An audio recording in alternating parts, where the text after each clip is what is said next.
Tá tudo liberado, agora qualquer pessoa pode ir na farmácia e comprar o famoso Monjaro. Muitas pessoas agora estão fazendo fila, estão entrando na pré-venda, porque agora a Anvisa liberou e as pessoas já podem comprar o Monjaro sem ser de forma clandestina. E isso vai mudar muito, sabe por quê? Eu recebi muitas pessoas tomando Monjaro antes mesmo de liberar aqui no Brasil. Elas conseguiam ali fazer aquele contrabando, né? E conseguia dar um jeito. Tinham clínicas também que estavam aplicando, então muitas pessoas estavam conseguindo tomar, porém o custo, ó, muito elevado. Agora, na farmácia, o custo ele reduziu coisa de 6 vezes. Tá 6 vezes mais barato agora tomar Monjaro do que quando você comprava de forma clandestina. Então, se antes já tinha muita gente tomando, imagina agora que tá mais barato. Agora a pergunta é: será que você sabe atender esse perfil de paciente? É muito mais do que ser contra ou a favor. Se um paciente investiu dinheiro, ele talvez recebeu a indicação de um médico, ele vai lá no teu consultório consumindo, usando o Monjaro, será que você sabe tratar esse paciente da melhor maneira possível? Você entende como é que funciona o mecanismo de ação desse medicamento? Fica comigo no vídeo até o final, porque hoje eu vou te ensinar não só o mecanismo de ação do Monjaro, mas também você vai aprender como trabalhar com pacientes que estão utilizando esse medicamento. Então, sem mais delongas, vamos aqui agora primeiro para você ver como é que é a molécula do famoso Monjaro aí, que é a nossa tirzepatida. Olha só como é uma molécula complexa pra caramba, né? Qual é a diferença? Vamos tentar entender qual é a diferença da molécula da semaglutida para tirzepatida, certo? A molécula da semaglutida, ela é um pouco diferente. Por quê? Porque a semaglutida, ela se encaixava, ela ligava nos receptores de GLP-1. O GLP-1 é um sinalizador, é um peptídeo, é um hormônio secretado pelo nosso intestino que tem ações no nosso apetite e no nosso metabolismo. Então a indústria farmacêutica ela criou um medicamento que pudesse ativar os receptores que o GLP-1 se liga, consequentemente tendo as mesmas ações fisiológicas. O nome disso é agonista, né? Então a semaglutida, por exemplo, que é o Ozempic, é um agonista dos receptores de GLP-1, uma substância que tem o mesmo efeito do GLP-1.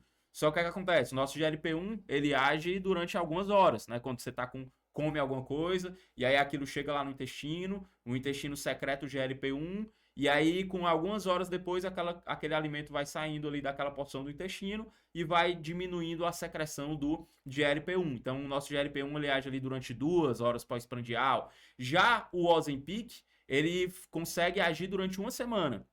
Então você aplica o Ozempic ali, a semaglutida, e você passa uma semana com a sensação de apetite controlado, tendo os benefícios metabólicos do GLP-1, mesmo sem estar alimentado. Esse é a grande mágica dos agonistas do GLP-1. Já o Monjaro, já a tirzepatida, é a evolução do Ozempic. Por quê?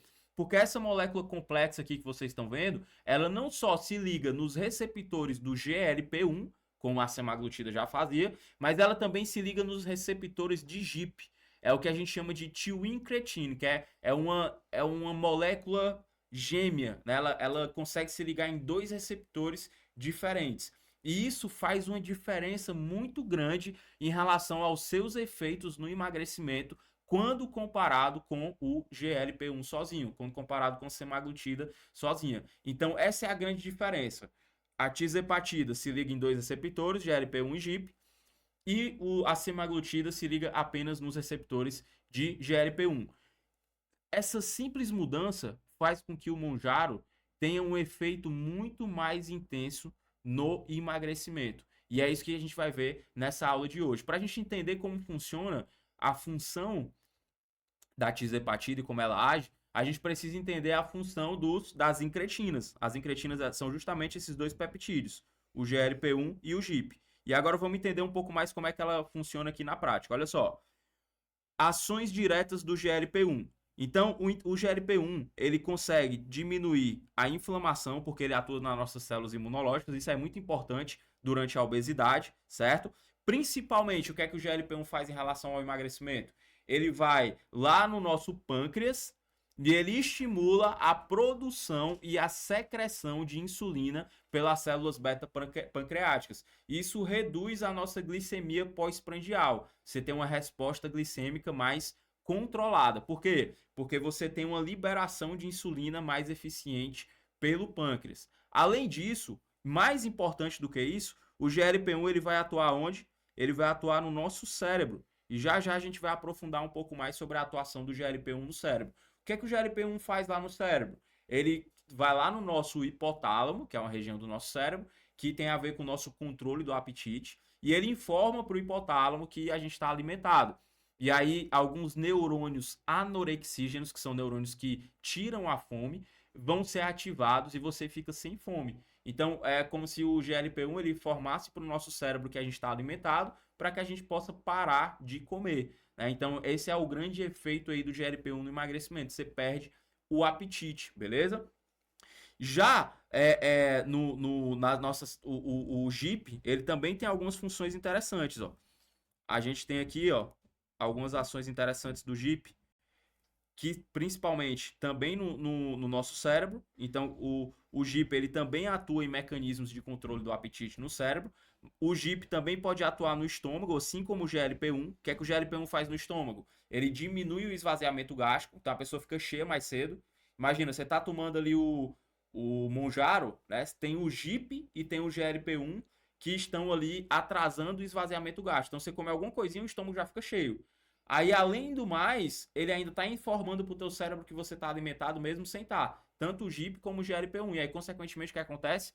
Você come menos, né? Você fica com aquela sensação de apetite controlado, certo?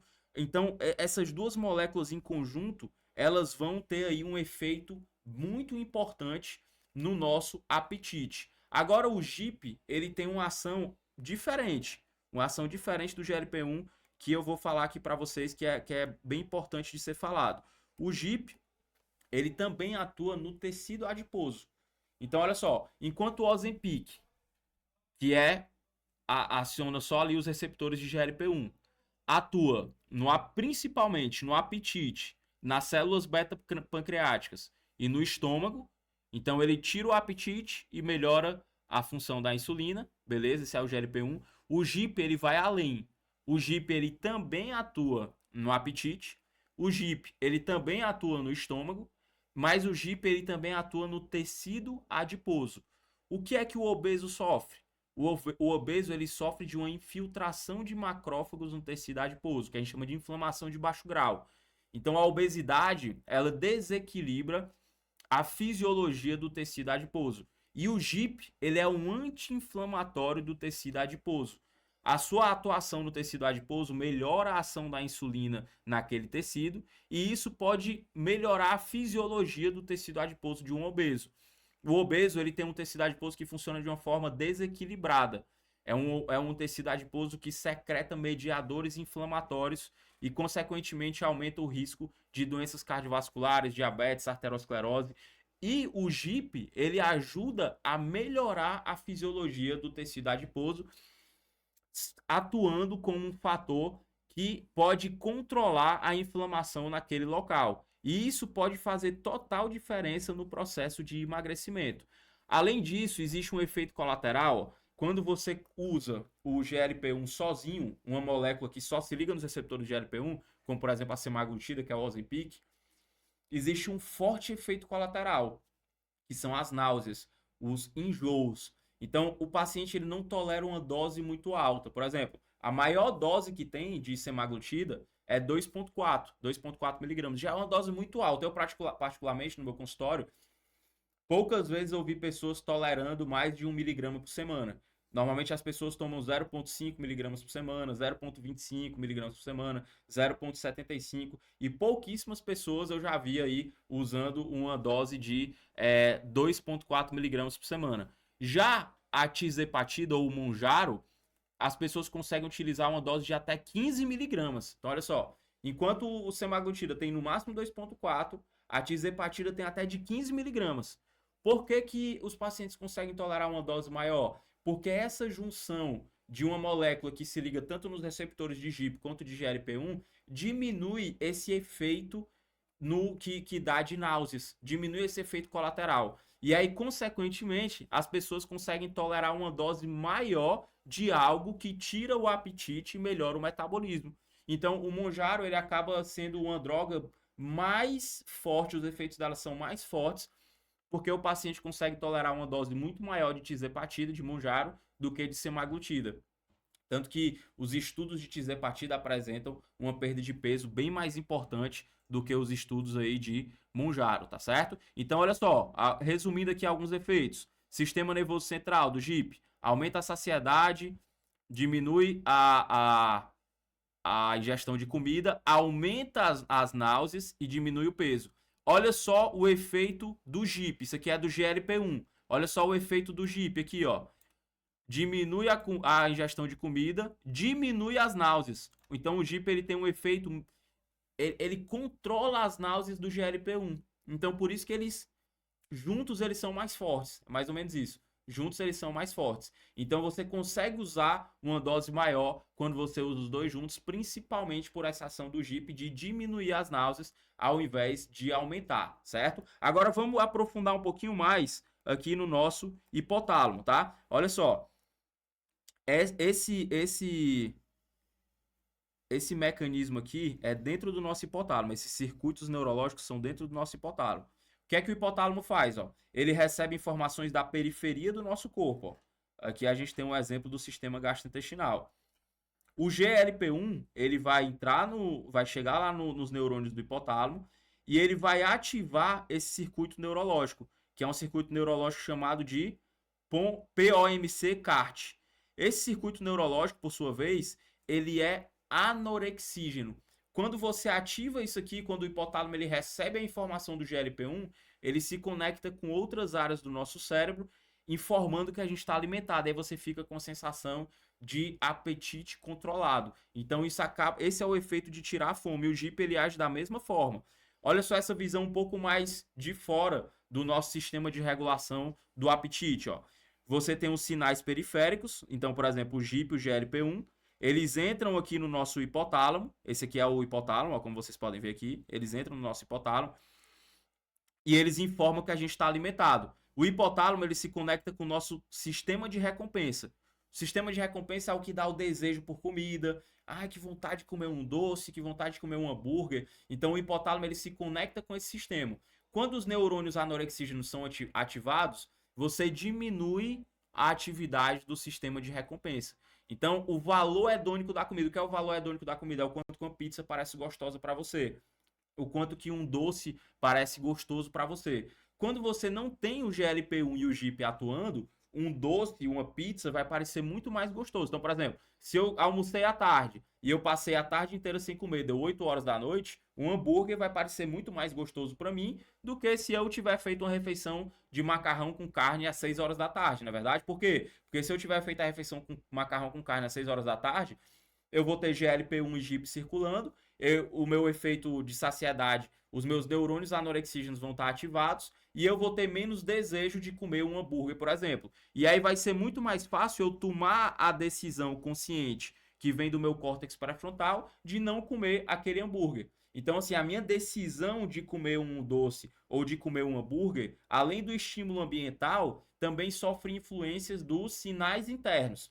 Se eu tenho sinais internos que estão informando que eu estou alimentado, então eu vou ter muito mais probabilidade de escolher controlar a minha vontade, porque a minha vontade não vai estar tão grande. Agora, se eu não tenho esses sinais internos informando para o meu cérebro que eu estou alimentado, o que vai acontecer é que a vontade, o desejo vai estar maior e a probabilidade de eu escolher consumir algo que vai contra o meu plano vai estar muito maior. E o GLP-1 e o GIP, eles ficam o tempo todo dando essa sinalização de que a gente está com apetite controlado, mesmo sem você ter comido nada. E aí, quando você junta o GLP-1 e o GIP na mesma molécula, você consegue ter uma ação ainda maior nesse sentido. Então, consequentemente, você reduz de forma ainda mais significativa a ingestão de comida e isso contribui para uma perda de peso mais expressiva. Como vocês podem ver aqui nesse estudo que comparou a semaglutida, que é o Ozempic, com a tirzepatida, né, que é o famoso Mounjaro, para perda de peso em adultos com sobrepeso. Olha aqui, ó. Nos 3 primeiros meses, já uma perda de cerca de 5 quilos aqui, ó. Vocês podem ver, né? Nos primeiros meses aqui, certo? E pessoas que tinham um peso maior, né? Tiveram uma perda mais significativa. Vocês podem ver, quanto maior o peso, mais significativa é a perda, tá? E aí a gente tem aqui no 6º mês, olha só, aqui é o semaglutida, né? O Ozempic. aqui é o Monjaro, né? Então você vê que o Monjaro ele tem uma perda muito mais significativa, ó. Cerca de em 6 meses, a semaglutida perdeu cerca de 5 quilos e o Monjaro perdeu mais de 10 quilos, né? E fica mais importante ainda com pessoas que têm um peso maior, certo? E aqui no final de 12 meses, olha, 12 meses aumenta ainda mais a diferença, né? Olha aqui, ó, o Monjaro chegou perto de 20 quilos em 12 meses, já o Ozempic, aqui nesse AL aqui é mais importante, ó, chegou um pouco mais de 15 quilos, né? E aqui ficou entre 5 e 10 quilos, certo? Então, ou seja, esse e outros estudos mostram que o Monjaro ele tem um efeito muito maior do que o Ozempic, certo? Olha só esse outro estudo, como foi interessante. Ó. Esse outro estudo, eles ficavam 36 semanas fazendo a utilização de Monjaro, certo?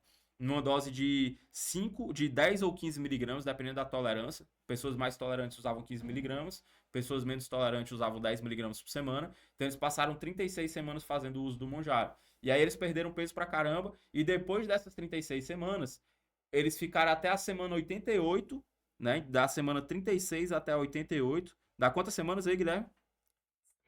88 até 36. 38 menos 36. 88 menos 36. 52 semanas. Pronto, eles ficaram mais 52 semanas, quase um ano, né, Guilherme? Quase um ano. Não tomando Monjaro ou tomando Monjaro. Então o desenho era o seguinte, ó. Durante 36 semanas, todo mundo tomava. Aí depois da 36ª semana, um grupo continuava tomando Monjaro e o outro grupo não tomava mais nada. Só tentava fazer dieta e treinar, certo? Olha só o que foi que aconteceu, né? Olha o que foi que aconteceu. Vamos para esse gráfico aqui, ó. Durante as 36 semanas que estava todo mundo tomando, ó, a perda de peso foi bem significativa, ó. Cerca de mais de 20 quilos, né? Teve uma perda aí maior do que 20 quilos, certo? E aí depois da 36ª semana, olha só o que foi que aconteceu aqui, ó.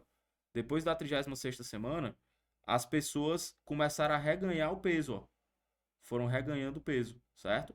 Aquelas que não estavam mais tomando o Monjaro. E elas chegaram a reganhar até 9,5. Chegaram a reganhar até 9,5 o peso, certo? Então você vê que foi um reganho relativamente significativo. Porque as pessoas que continuaram tomando foi perder o peso, né? As pessoas continuar perdendo peso, certo? Então vejam a diferença aqui, ó.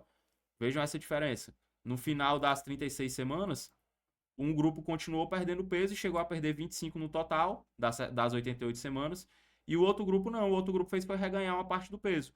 Beleza, conseguiu terminar o estudo ainda 10 quilos mais magro do que começou, né? Então, por 88 semanas são aí um ano e meio, né? Um pouco mais de um ano e meio, né, Guilherme?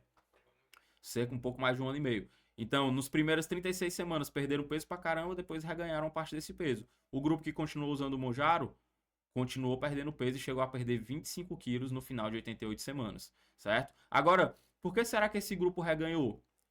Por que as pessoas reganham peso? O que é que eu, como nutricionista, posso fazer para as pessoas não reganharem peso após o Monjaro? Agora a gente vai para a parte prática aqui da coisa. Olha só. Primeiro ponto. É importante, durante o tratamento, a gente estimular o paciente a bater o mínimo necessário de alguns nutrientes que são importantes. Primeiro, consumo proteico. Por que o consumo proteico é importante? Porque a proteína ajuda a manter a massa magra durante o processo. Muito bom quando o paciente consegue fazer o Monjaro associado com exercício físico, principalmente com exercício de força. E você combina esse exercício de força com ajuste no consumo proteico. E aí, eu vou tentar bater ali 1,6 gramas de proteína por quilo de peso. Mas dependendo do peso do paciente, se for um paciente muito pesado, 120, 130, 140 quilos, é difícil bater essa quantidade de proteína tomando Monjaro. Então, eu tento pelo menos 1,4. Ali 1,4, eu tento não ficar muito menos do que isso. 1,2 é o mínimo do mínimo.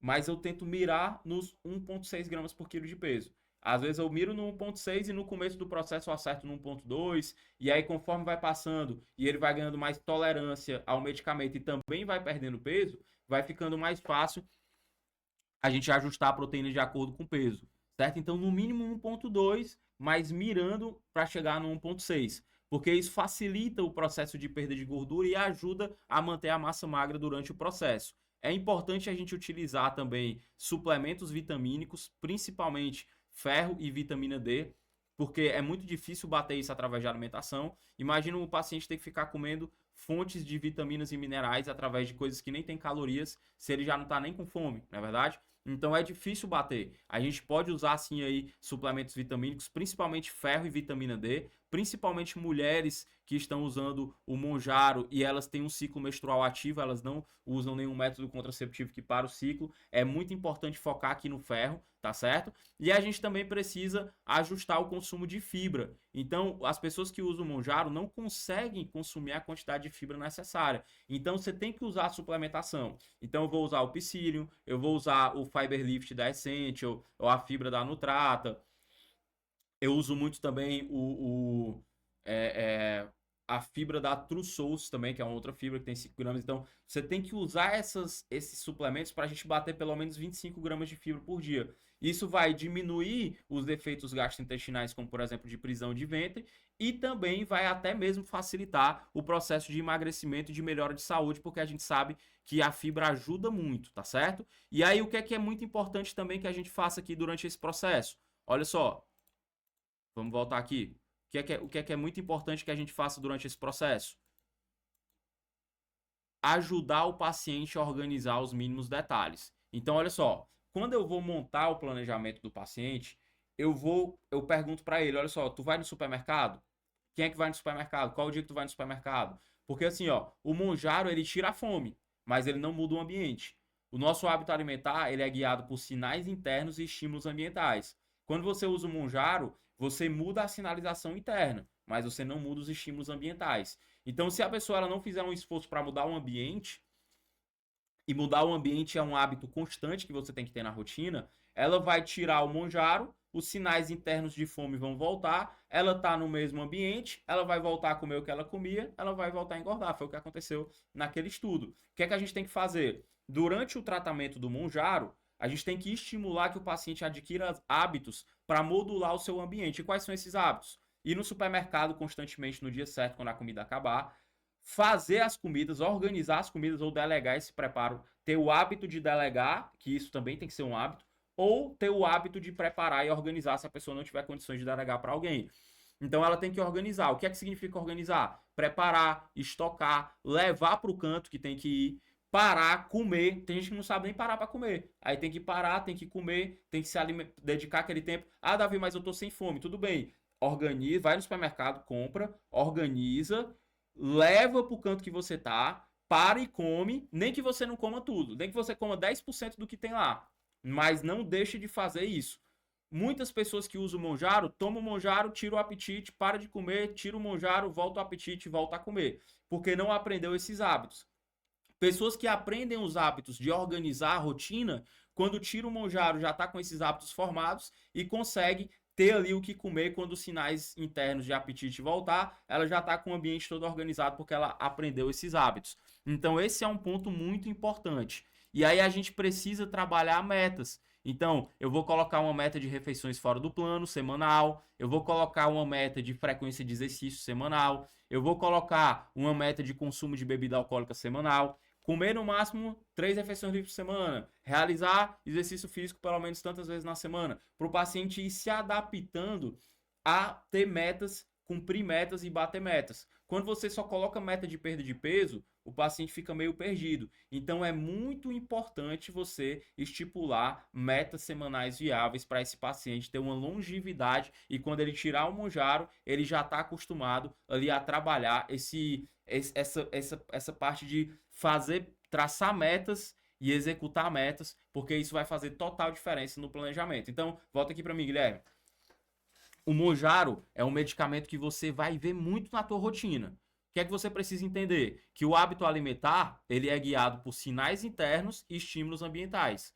O Monjaro vai mudar os sinais internos. Cabe a você trabalhar junto com o teu paciente para ele desenvolver o hábito de mudar os estímulos ambientais. Mudar os estímulos ambientais significa não comprar alimentos palatáveis e tentadores para dentro de casa e ainda organizar a dieta com antecedência para ter o que comer na hora que os sinais internos voltarem de fome e saciedade, na hora que tirar o Monjaro, já ter uma rotina toda organizada. Quando você consegue auxiliar o paciente nesse ponto, ele consegue manter o resultado depois do processo, beleza? Então, olha só, você aprendeu agora tudo sobre Monjaro em um vídeo. Não deixe de se inscrever aqui no canal, de deixar um like, de deixar o teu comentário aqui, porque isso me ajuda a saber que o nosso conteúdo está no caminho certo e que esse conteúdo está sendo relevante para você. Você também vai receber mais conteúdos quando você faz isso, porque o algoritmo ele vai te mandar esses conteúdos, então você não vai perder as novidades aqui do canal. Então não deixa de se inscrever, deixar um joinha, deixar o comentário e a gente se encontra no próximo vídeo.